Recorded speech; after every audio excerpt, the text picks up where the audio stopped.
actually want to ask the farmers to come on and come up.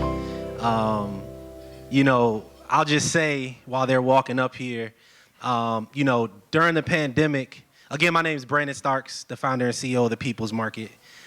So glad to, thank you. So glad to see everyone here. During the pandemic, I think we all were really thinking about our health, right? We were thinking about, unfortunately, people who were lost, folks who were dealing with health challenges, heart disease, different things, diabetes, right? Like COVID did not make it any better in our community. It really showed some of our weak spots and our pain points in our community. So during the pandemic, I'm sitting in my house, drinking probably like everybody else because there wasn't a whole lot to do, and thinking more about food. What am I putting in my body? Am I giving my family the best food? Are we protecting ourselves from this virus? When it first started, we knew nothing about it. We just knew that we need to stay in the house, and stay in a little bubble, right? That's what they told us to do. Wear a mask, and build up our immunity. And all the other things we had covered, but the immunity part was something that I wasn't confident on. When I was going on my search for fresh food, I started talking to people. And I started hearing the same thing specifically in my community. I won't speak for everyone's community, but for black folks, kept hearing the same thing. I grew up in Prince George's County, just for context. We are supposed to be, or were, maybe, I think Charles County may have passed us recently in statistics, but the wealthiest, black county in the country, right? Like we really made it, right? But when you look at our grocery store infrastructure and our food infrastructure, it doesn't say that. It doesn't reflect that. I just got sick and tired of us complaining and, folks not doing nothing for us. So I was like, let's solve this problem for ourselves. This is an economic issue. As I was talking to people and trying to figure out what their problems were and trying to solve my own problem, right? I was looking at data too. And I saw that we were making more money. I'm talking about black communities, making more money than some other non-black communities, right? But they had higher quality and premium grocery stores. And it just didn't make sense to me. I'm like, are we still having a conversation about black people being poor? Are we having a conversation about people not wanting to serve us? So that's how we got here, right? I started to connect with black farmers, connect with small businesses, and piece together a supply chain and come up with a solution. Because again, we already seen what happened during the pandemic. When the grocery store aisles were empty, a lot of black communities, we were the ones who dealt with the empty shelves, right? We were the ones who dealt without the resources. It can't happen again, right? So really what we're doing here is solving that problem. And I thank everyone for being here today to just experience this in person. We've been doing most of our stuff online and also through delivery. Does everybody in here know what the People's Market does? Like, does anybody in here not know? Okay, all right, I'll say what we do. So basically what we do is we work with local farmers. We put together a weekly subscription box. All you have to do is put your credit card information into our system, and you can sign up for a weekly, bi-weekly, or monthly subscription.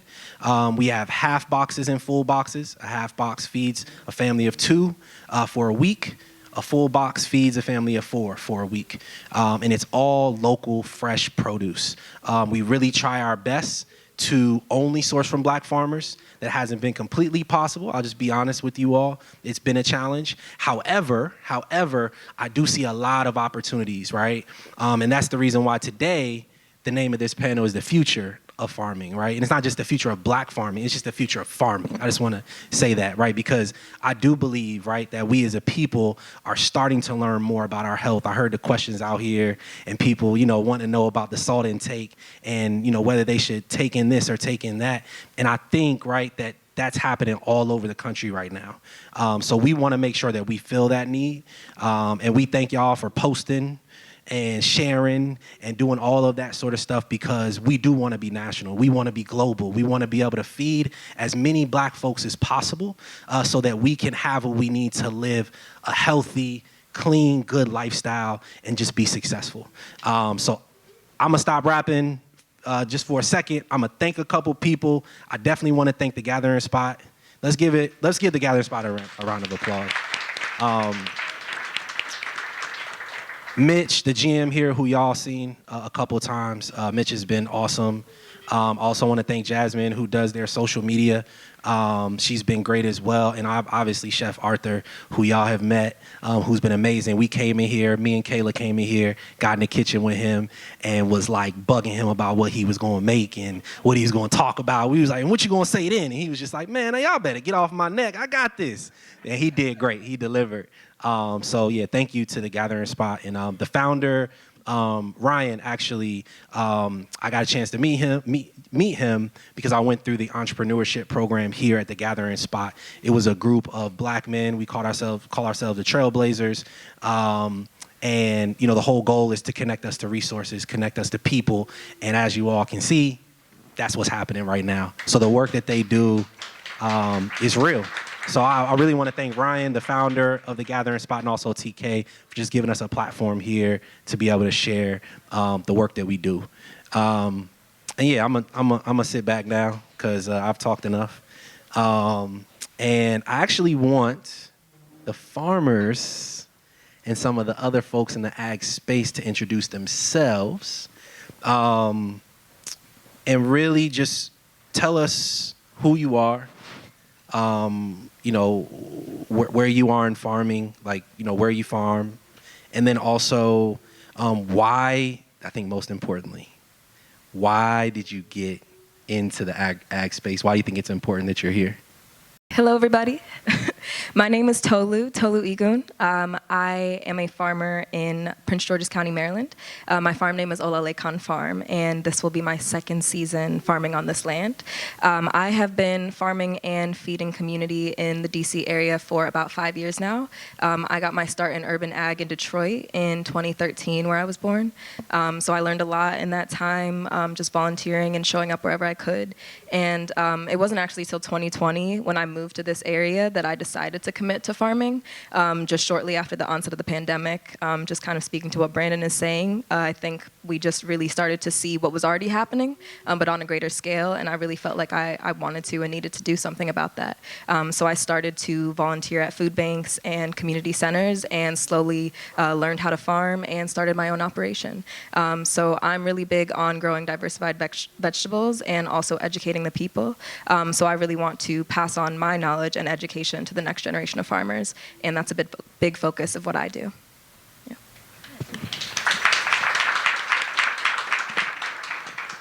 Hi everyone, I'm Kela. I farm in Prince George's County as well in Beltsville, and for me, I started farming in 2018. It was a seed started with my mom. So I grew with my dad actually, but my mom started the whole idea. And it's been merged with dietetics. So I started with my degree in nutrition at University of Maryland. And prior to that, it was at High Point. And that's where I first learned about food security and the issues that many of us face here and just honestly across the world.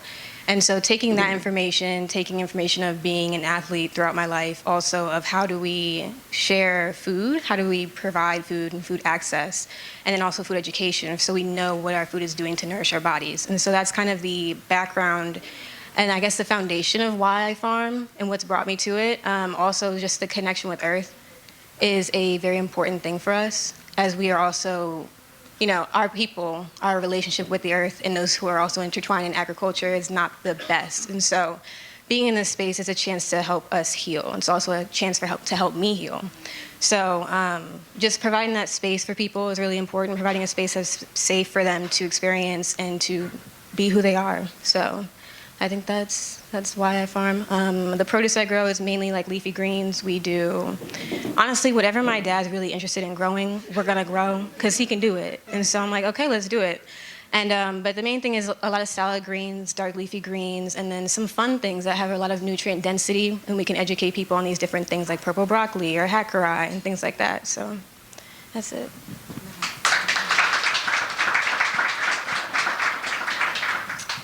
Hey everyone, my name is Nicole Reese. I grew up in PG County all of my life. I grew up here. I'm proud to be from here, and I'm proud to be a part of the farming community. I started off interested in biology. So that's what I went to school for. I went to school for biology and Africana studies, where I double majored. And I've always been interested in the natural world. I've always been interested in knowing how something can grow from seed all the way to an entire plant, and been fascinated with that process. Along the way, I found that I became disconnected from the land. And during the pandemic, I decided, I'm like, I have to do something different. This is not what I originally wanted to do with my life. And so from there, I started to just get connected with the farm community. So I was on my work computer Googling farms, DC, farms, PG, farms, Virginia, right? And I would go to every single event. I met so many wonderful farmers along that journey, and that led me to, one, registering my own backyard as a farm, and so I'm really excited for that, and then two, getting connected with the nonprofit that I am a part of right now, OurSpace World, where we go around to different Black farmers in the Upper Marlboro region mainly, and we give farm support. So Tolu is part of that collective that we support, and it's just been it's been wonderful. I would consider myself a beginner farmer, but I am so glad to have met such a beautiful farm community. And yeah, I just feel like we have to be connected to the land, and we have to work in community together. So, and go ahead, give it up for Nicole. So I'll just let y'all know, like, these are my folks. I see them all the time. So we literally, y'all are just like here having conversation with us. Like, Nicole, speak more about OurSpace and speak more about the collective work that you all do with Black farmers, and then also working with young people in the community and other programs that they run. Because I think it's really important for folks here just to know about that work and just know that it's not just the farmers, there's also a organization that's supporting and providing capacity so that farmers can be successful. Yeah, exactly. So OurSpace was founded back in 2017. It actually started as an acupuncture clinic. From there, they pivoted into being more education-based. So there are three separate levels. So there's the education side, there is the cooperative economic side, and then there is the funneling resources to beginner farmers or people that are interested in being a land steward. So OurSpace has really grown in the past few years. It is something that I am proud to be a part of. We have so many different opportunities to plug in. So there is the Ujima initiative, which so we have the Farm to Food Sovereignty Apprenticeship program, which I'm the coordinator of. What we do is we take young people who are interested in farming, and we go out to people like Tolu, right? We go out to people like Kela, and we provide just farm labor for farmers who, have started their enterprises but don't have the money to, hire people that are full time. And so we do that, we rotate around, and then we also are able to provide support to these farmers from everywhere from the seed all the way to the final product.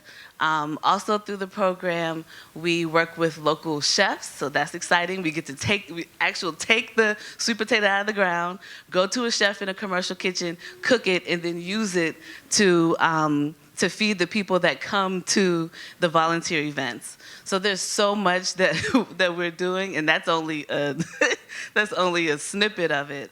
There's also another education portion called Teach 22, where there's like the Black Land Brigade, where we take young people out into the woods of Virginia on a farm, and they camp for for a week. We do the Earth School, which is a homeschooling initiative for kids that are 5 to 8, where they learn science outdoors. And they're able to actually go out in nature and see the plants and how they grow, see rocks, see dirt, get their hands dirty, rather than just being in the classroom, right? Yeah, I'll stop That's there. awesome. But That's awesome. And I'd like to add, at the warehouse with the People's Market, the apprentices come every Saturday and help us pack the bags. So any customers that are here, like we are literally doing it from like the soil, right, to sometimes the transport, to sometimes to the, to the chefs, and then even to packing and getting to you all's door. So we're really building a network here and a collective here so that we can do this work. So it's not just me. It's a lot of people, you know what I'm saying, helping out. It's a lot of work being done. So yeah, thank you for that. Just to touch on and switch on another topic. So can you all describe just some of the challenges and and opportunities that you all have been experiencing since you started farming? Like what are some of the things on a day-to-day that you deal with? What are some of the things on a day-to-day that you love? You know what I'm saying? And then also just some of the like more like infrastructure issues or like land ownership issues or whatever, like however y'all want to talk about those challenges. I know everybody's challenges and opportunities are different, but let's start there. Kela, I'll start with you. I hate to do this, but can you repeat the question? I was jumping all over the place, though. Yeah, you're right. So, Thank you. just what are some of the challenges and opportunities that you've experienced since you started farming? What are some of the things that you appreciate about it, and what are some of the things that have been a struggle? Okay. Let's see. The challenges, I think, it starts mentally, I feel like, I'm going to start with imposter syndrome.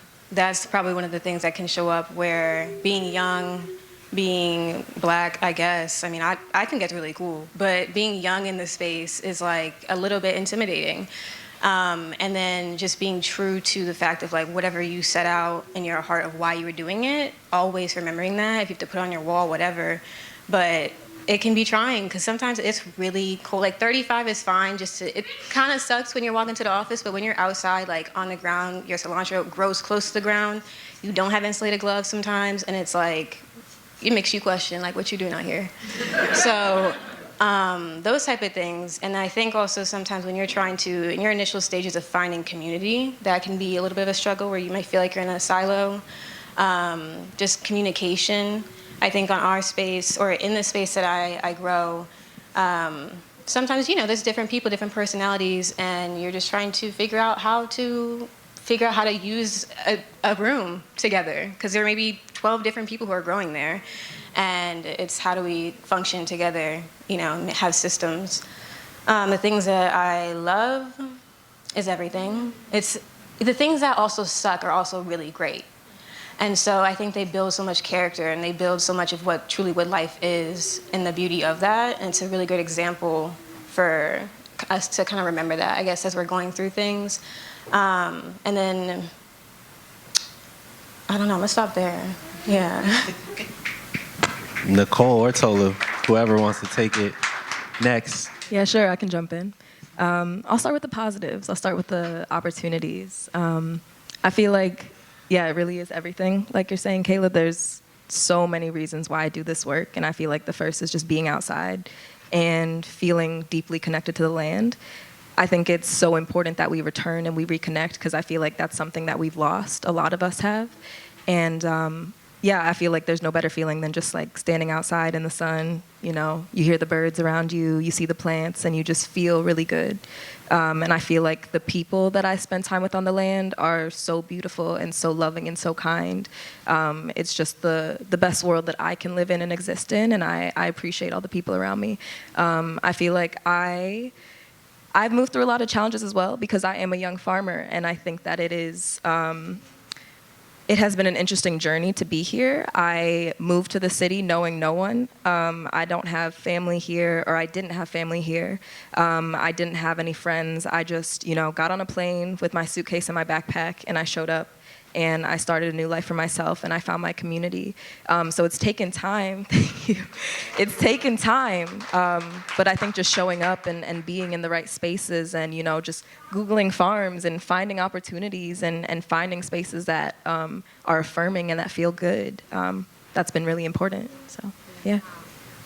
Yeah, I want to uplift what Tolu is saying about community. Community is your biggest challenge and your biggest positive, right? If you try to farm in silos, you will feel very defeated. Just today, I was on a farm, and it was 3 of us out there. And I said to them, I'm like, we finished everything, and we felt so accomplished. And I said to them, I'm like, you know, if it was just me, I probably would have stopped. I probably would have looked at all the things that I needed to do and been defeated. And so I think that one of the challenges that farmers face is that, you know, farming is treated like commercial farming, and the standard American farming is treated like, oh, I'm a farmer, I have my land, I work my land, right? And what we need to get back to is actually farming in community with one another, right? We need to make sure that we are pulling people in, so elders that know how they planted back in the day, you know, pulling in the young people so that we can get them interested in being on the land. Yes, yes. So it's, yeah, so just being able to farm in community is one of the best positives that you can kind of garner. And if you shy away from that, I know people have different personalities and things like that, but if you shy away from it, it could be very difficult. Yeah. Yeah, thank you. Thank you for sharing, y'all. Really appreciate it. So my next question is, can we talk a little bit about the markets that you all work? I had no idea how hard these folks work till I started spending time with them. And when you go to a farmer's market and pop up that table and drop all that stuff on the table, and like it's you by yourself and trying to sell the produce and tell the people why they should buy it, it's tough. It's tough. But we got some creative folks here because they do some things. So can y'all tell us, Tolu laughing at me like, no, we don't.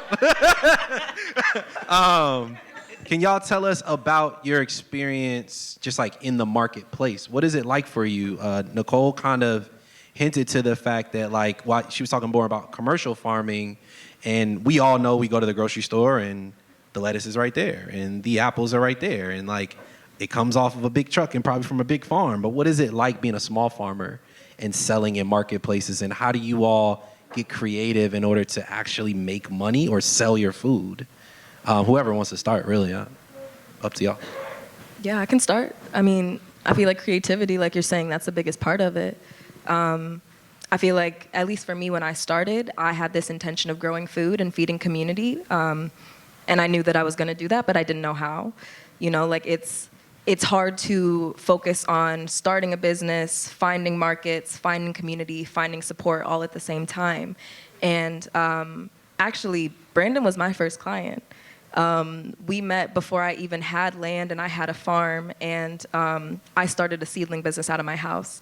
So I was growing plants in my sunroom and, you know, reaching out to community as I could. And Brandon was my first support. He was there. He's been consistent. And I feel like I've just met people by being outside and showing up as myself, going to pop-up events, vending, you know, just bringing what I can and showing who I am. I feel like before I even had my farm, I was building a brand and showing people, I'm Farmer Tolu, this is what I want to do, and people really received that.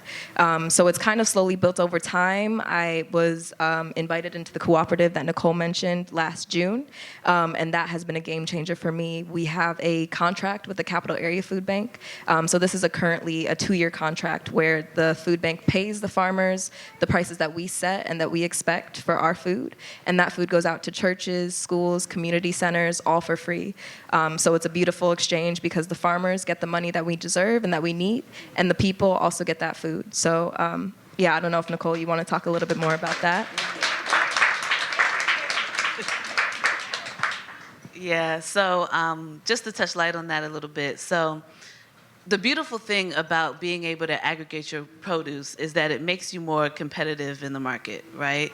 If you are a farmer who has half an acre of land and who is growing all this ginger, in Tolu's case, right? it's a lot harder for you to go to a market stand in DC on the weekends and have to be, gregarious and personable and try to sell your ginger and try to, market yourself and do all those things.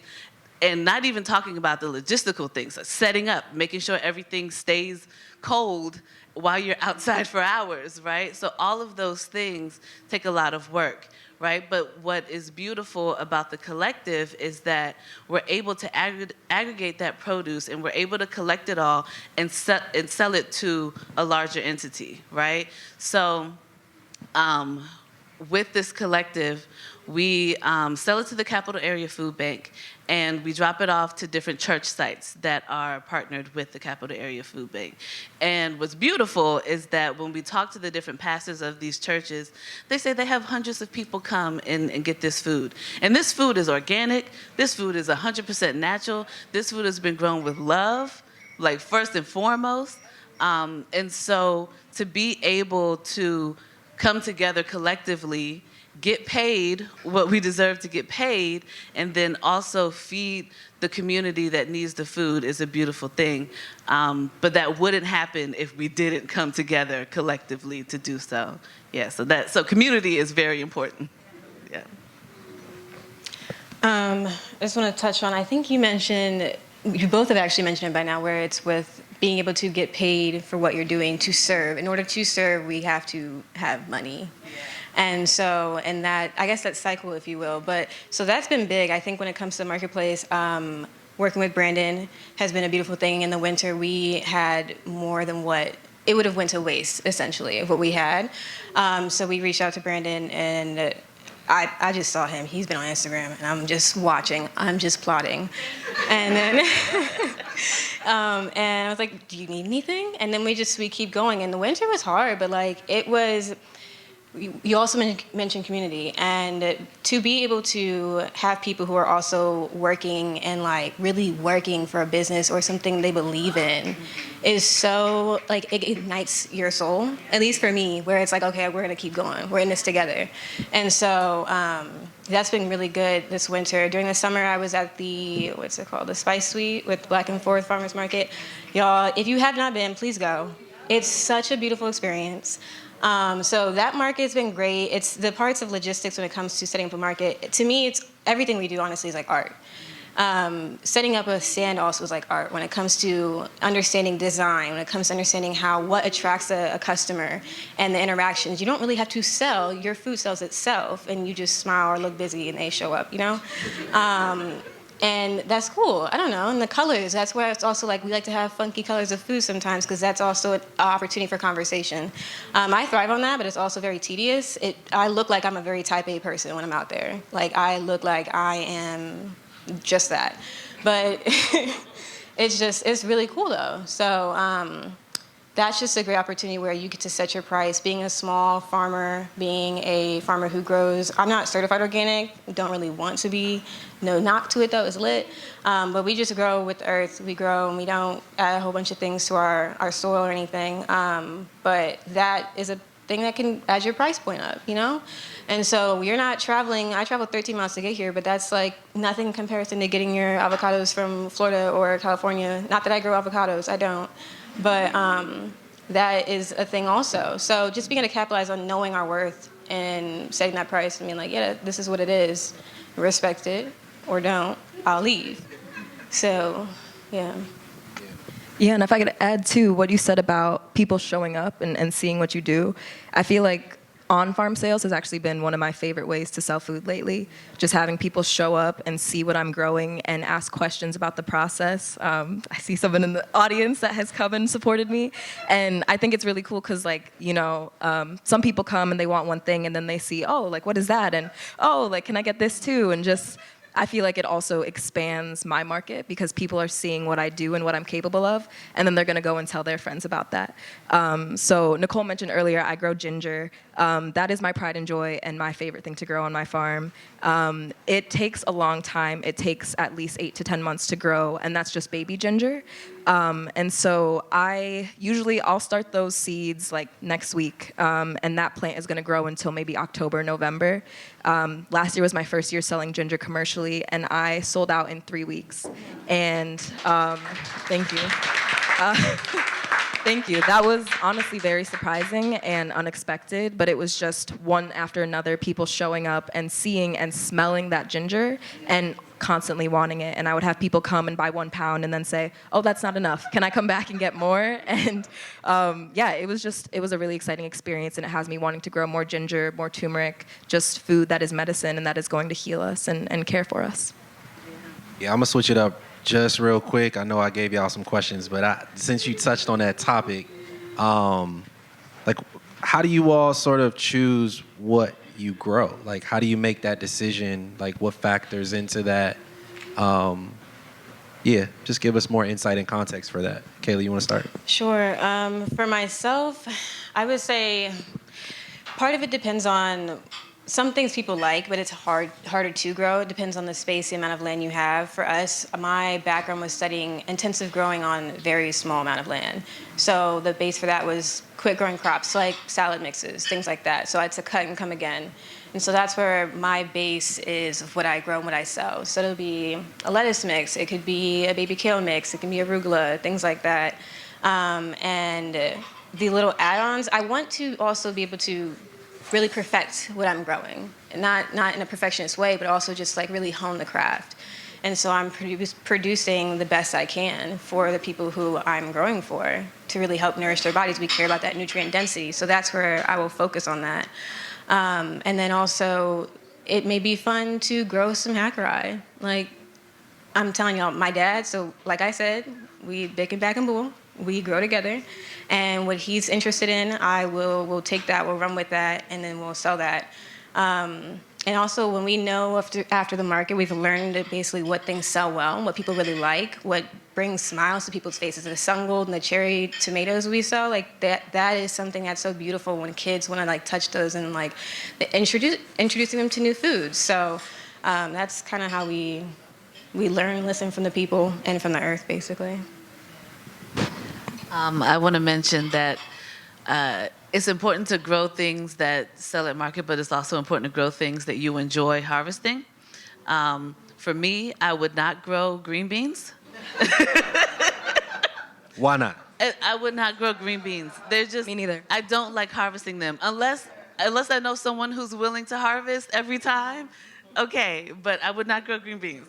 But then again, you have to think about how much you don't like it, because if that's your main, source of revenue, then you have to rethink some things, right? And then I also have heard a lot of farmers say that they like to grow things that they like to look at. They like to grow things that when they look out in their field, they can see beauty. So, yeah, that's just my 2 cents. Yeah, I'll just add, I feel like my environment has played a big role in what I grow. So I'm at the Urban Farm Incubator at Watkins Regional Park in Upper Marlboro, and that is a shared space. So there are 10 farmers on this land, and each of us have half an acre. And this is the second season last year was the second season that we were working on that land and tending to it, and it hasn't been cultivated in a very long time. So the soil is sandy, it's just depleted of a little bit of nutrients, and so I feel like I've been growing things that are not as heavy feeders and also that do really well in sandy soil. So ginger is actually a great example of that. A lot of root crops like carrots and turnips and whatnot, they've done really well for me. But I also try to grow things that are connected to my culture. My family's from Nigeria, so I feel like I want to grow things from the African diaspora. Okra is just my favorite thing to eat and grow and touch and see. And I also love hot peppers, habaneros, ginger, tomatoes, all of those things. I feel like I want to grow things that are very relevant to our community and what we need to eat. And sometimes it's been hard for me to find foods that are relevant to the dishes that my grandma used to cook for us and used to feed for us. So I just want to get back to having access to those foods that I grew up enjoying. And I'm learning a lot from the people around me as far as how they source seeds and how they get things from back home. And that's been really inspiring too. Thank you. So we all know some of the challenges historically that Black farmers have dealt with around policy, the USDA, folks, trying to get loans, grants, funding, right? And then also just in general, just like, I mean, I deal with this as an entrepreneur, but also getting lending from private industry. As a Black farmer, what are some solutions that you think would help you to grow your capacity, do the things that you really want to do, be able to live the lifestyle that you want to live? Like, yeah, share. Like, if you all had a crystal ball and you can solve some big problems, like, what would that look like for you all? You want to start? I'll start. Um, so if I had a crystal ball, farming would not look the way that farming looks today. So the way that we grow in rows, the way that we grow on big, flat land would not look that way at all. If I had a crystal ball, the world would look like every day, everybody gets up in the morning at 7, tends to the land, goes and picks off things on fruit trees, goes and plants things. Everyone's working harmoniously together. And it wouldn't require that much work because everybody would be doing it, right? But the way that we have things set up now is that we require big machinery, we require us to add a lot of different nutrients back into the soil because the way that we've been farming has depleted the soil over generations and generations and generations. So if I had a crystal ball, farming would not look anything like it looks today. It would be like a food forest everywhere. Where everybody has access and everybody feels a duty to go out and contribute in any way that they see possible. Yeah, I love that. I feel like that's my dream as well. And I see it in a way where it's like, yeah, we wake up in the morning and I come outside and I'm growing my tomatoes and my neighbor has their okra and, our neighbor has their ground cherries and everybody has their thing that they focus on, but we're all doing a little bit of work to make a big impact. I feel like that is just a great point that right now in the current situation we're in, the farmers that are doing the work are doing a lot of work. And it's because we love to do that work, but I think it would be very helpful to have more people doing that work and joining. And I see that over time. I'm actually also an educator, so I teach a farm training program. It's actually a 10-month intensive program in Prince George's County. And with this program, it's an adult learning program. Folks get to do this for free. So it's actually predominantly Black women. It's a beautiful space, and it's been incredibly empowering to be around people who are beginning learners and stewards of many different respects. I see that growth over time, even just from 1 year. Last year we had about 25 students, and this year we have 30, and we had 60 applications, and that's the biggest pool of applications we've ever had. So I just see the interest in people wanting to grow and wanting to support community in many different ways. It's been beautiful to also be a part of a cooperative. I think that is so important because I'm farming on my own, but I'm not alone.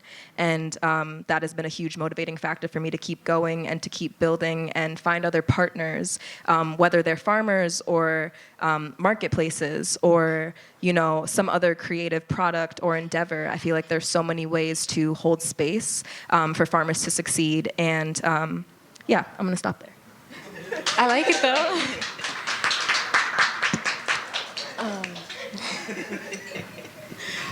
When it comes to the solutions, I feel like I didn't read this question. But thank you. Support, love it.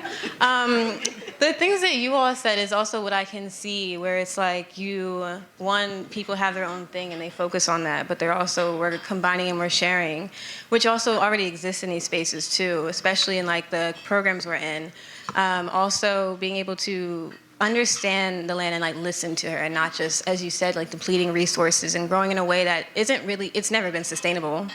And so really just honing in on that. And also where more of us are in the space. It doesn't have to be an intensive thing where everybody's like, doing their 8-hour days, but we understand how to grow in different ways that, is more sustainable to our own lifestyles too.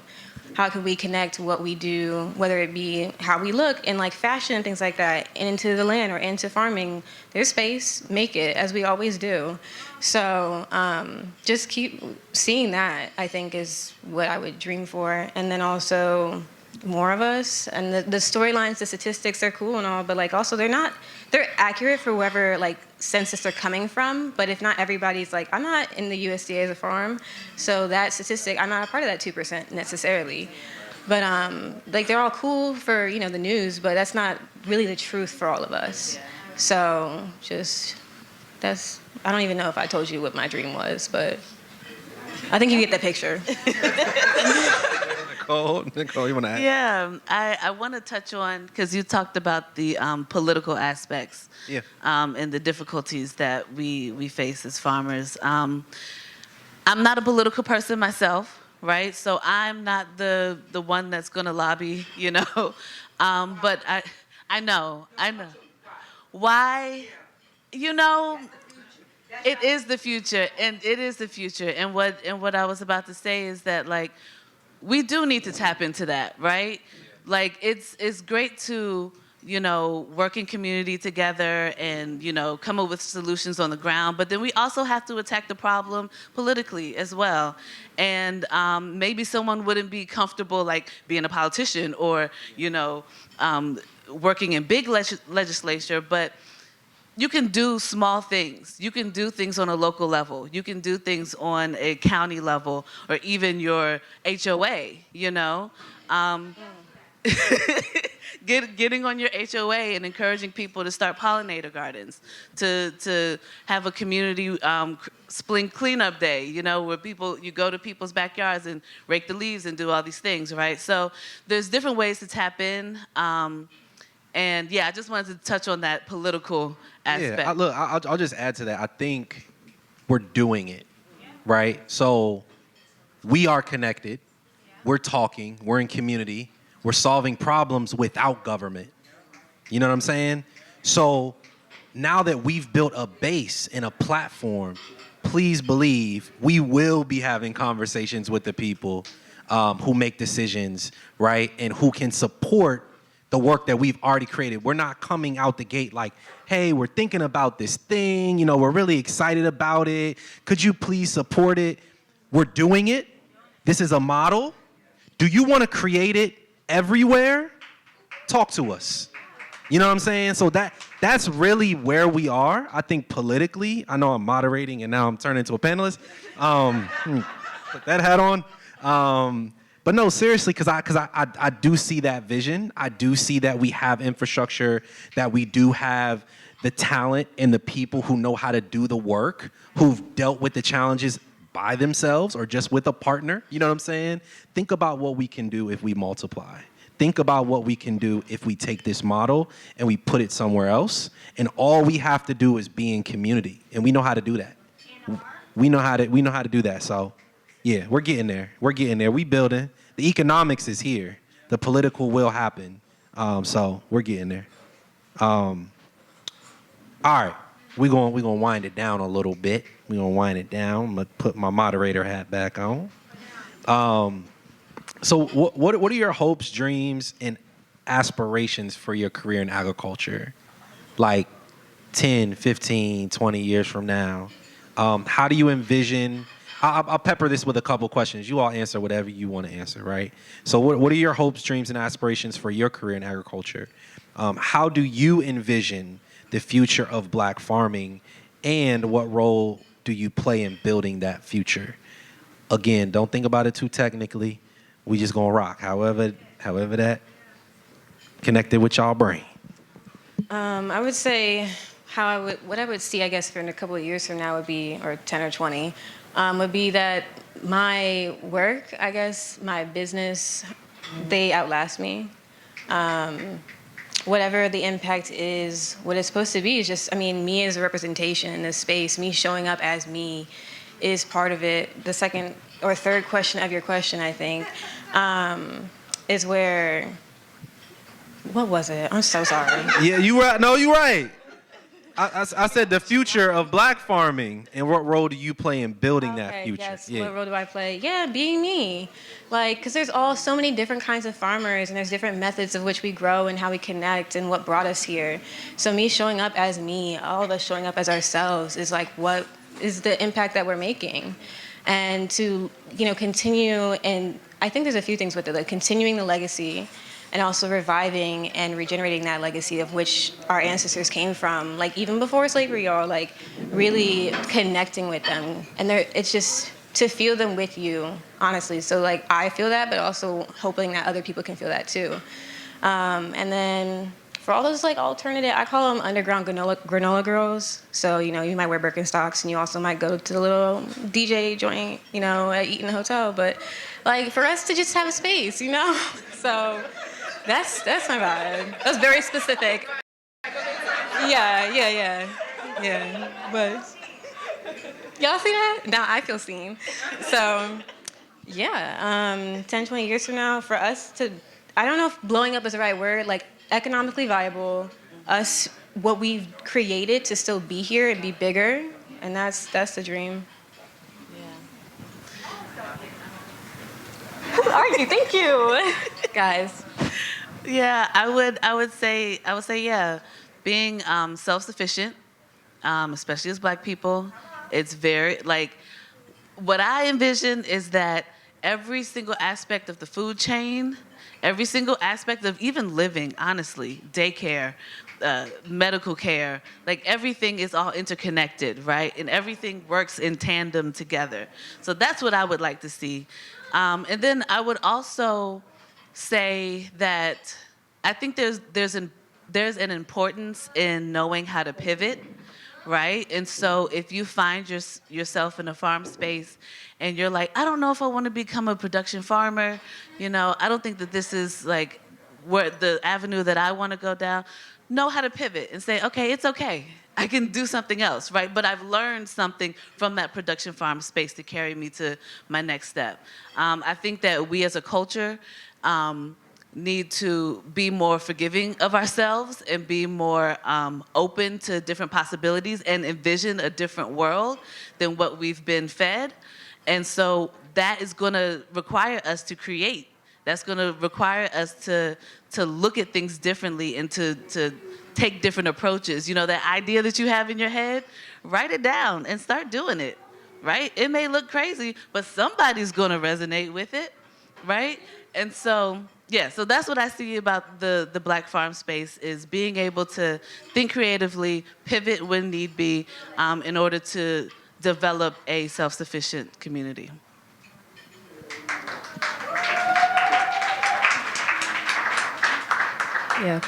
Yeah, I just want to say I love what both of you two said, because I feel like the dreams that you shared are a reflection of the dreams that I have, and I see a lot of synchronicity in the worlds that we want to build. Yeah, I think, I don't know if I said this before, but the name of my farm, OlaLekan Farm, it is a combination of my maternal grandparents' names. So my maternal grandmother, Ola Bisi, she was a teacher. She started her own school in Nigeria. She was a cook. She taught nutrition. She was a caregiver. She just did so much for her community. And my grandfather, in the same vein, he was an agronomist. He was a farmer. He was a business leader. And they've inspired me so much as far as what it means to create community and support community. And yeah, I think that community is key to building the world that we want to see. We need to all support each other and understand that we all have a gift and we all have a value in what we're doing and what we're building.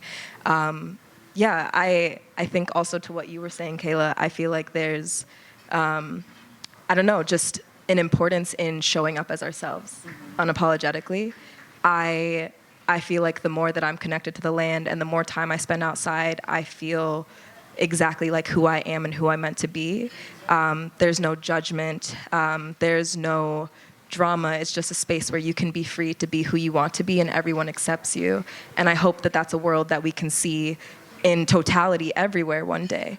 Yeah, I think that there's so much connection in all of these opportunities of caring for children and feeding ourselves and caring for our health, and they're all connected. And I'm big on holistic health and wellness. I studied psychology in school, and I want to hold space for community in so many ways. So at my farm, I'm focused on wholesome connection and wellness and education, and I do that in many different ways. So whether it's volunteering or hosting events where we have yoga and meditation, and we can just sit in a circle and have a potluck and talk, all of those things are beautiful for healing, and they nourish us. I found that I don't think I'm just a production farmer. I want to feed people and I want to grow food, but I'm also working to nourish people through conversation and through community connections, and all of those things are equally as important as feeding the people. Thank you. Amen. Yeah. So I hope that we can get to that world, and I know that we will get there actually, because we're already on the way.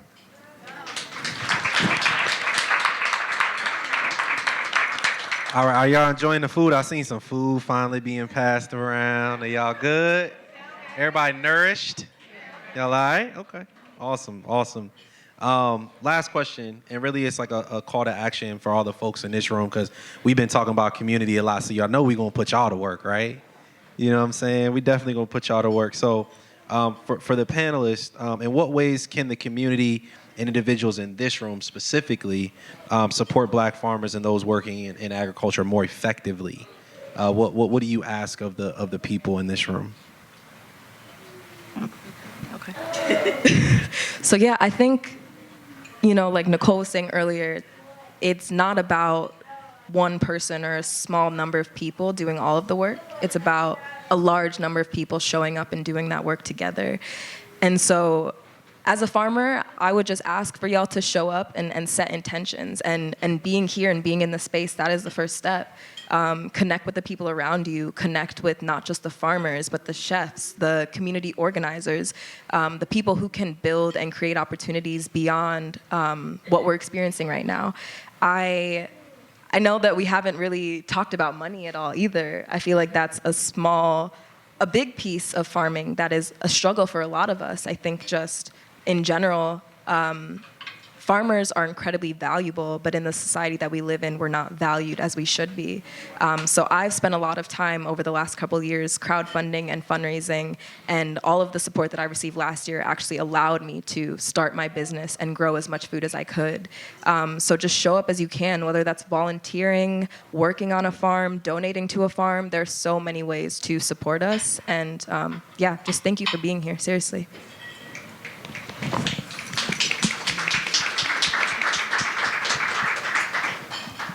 I would second what she said. Again, like you mentioned something about, I would say being intentional, where we're connecting not only with like your farmers, but your chefs as well, the experience of like that whole cycle from farm to table, being in tune with that. Don't be afraid to talk to the chefs if you have the opportunity to. Don't be afraid to talk to your farmers. To know where your food comes from is such a beautiful thing, and that opportunity is a blessing. So really just capitalize on that and buy their food. Like really buy it. Volunteer too. We definitely need that help, but like the economy, like stimulating the economy, especially in your own community, like that's what's really driving me right now, is that idea of we can provide for each other in ways that put some green in your pocket. So, yes. Yeah. Absolutely. Put the money where your mouth is. I think. Well said. Close. I think, going to that farmer's market and buying that mushroom for $5, whereas you could have bought it for $1.50 at the regular grocery store. Being intentional with how you spend your money is very paramount. Also, being intentional with how you spend your time, right? On the weekends, if you have some time, go volunteer at a farm. Instagram is a huge resource. You can search DMV Farms and get a list of at least 25. You can go to Brandon's, the People's Market page and see who he follows and follow all of those people and ask if they have volunteer days, right? So there's so many ways to tap into the farm community. And then also, once you get into the community, at least for me, I felt like, oh, I'm actually a part of a community. Like, this is actually what community is supposed to feel like. Also, plug to my organization, OurSpace World. You go to ourspaceworld.com or .org. We have volunteer days, so we have Ujima Jams. Tolu just did a Ujima Jam that was virtual, yes, where we share resources, we share stories, we share, the trials and tribulations of being a farmer. And then we also have in-person Ujima Jams, which are volunteer opportunities. So there's so many different ways to connect. If you're interested in learning more about our programs, if you're a young person who wants to become an apprentice, then just holler at me after, and I'll give you more information about that. But like I said, Instagram is a huge resource. There's so many different farmers in this area that it's very easy to connect. So in that vein, I just want to let everybody know where they can connect with you. So Tolu, I'll start with you. I'll give people a second to get their phones out so they can start following people, start putting that @ in there. So yeah, Tolu, where can people find you on Instagram? Cool. Yeah, so I'm on Instagram. My @ is OlaLekan Farm. Again, that's OlaLekan Farm. And you can also connect with me over email. My email is farmertolu, TOLU, @gmail.com. If you want to connect about volunteer days, learning opportunities, or to buy any produce over the season, feel free to reach out. Kela? So you can find me on, I was going to say social media, but it's just Instagram. And it's at Konterra Life. It's KONTERRA Life. And then my email is KELA@KonterraLife.com. I'm trying to remember what you just said, but you can, I have a square, but we're working on it. So if you want to buy produce, you can also do that. If you want to set up a volunteer day, we have those available on the link tree too. I think we have one set up with you all as well for March. So yeah, and at the end of them, we cook. So we make some food with the produce, and then I bring a little extra stuff. It's a surprise what it might be. Usually it's bread, freshly baked, but that's it. Okay, yeah, so if you want to connect with OurSpace World, just go to ourspaceworld.org. OurSpaceWorld.org. And so, you can also find me on Instagram. My name on Instagram is I am Nikki Pearl. That's IAMNIKKIPEARL. Yeah, if you want to plug in, just, DM me. I'll send you information. Again, Kela, we're having a Ujima Jam at her farm, and so if you would like to plug in, just let me know. Awesome. Let's give a round of applause for our panelists. All right, I'll add one more thing to that call to action. One thing is, if you haven't signed up for the People's Market, y'all got to get signed up. Y'all got to try us out. So definitely go on our website, thepeoplesmarketdmv.com. Yeah, just what they said. Yeah, do that. And then also, Kela talked about some other farmers markets that are Black owned. The Spice Suite is one. If you go on their website, they'll be posting. I'm sure they'll be posting their spring and summer schedule soon. So definitely check them out. Also, the Capital Market is another market. They're in Suitland, Maryland. So it's the Capital Market. Check them out too. They do great work. They're in the community. I can't think of anybody else right now, so charge my head and not my heart on this one.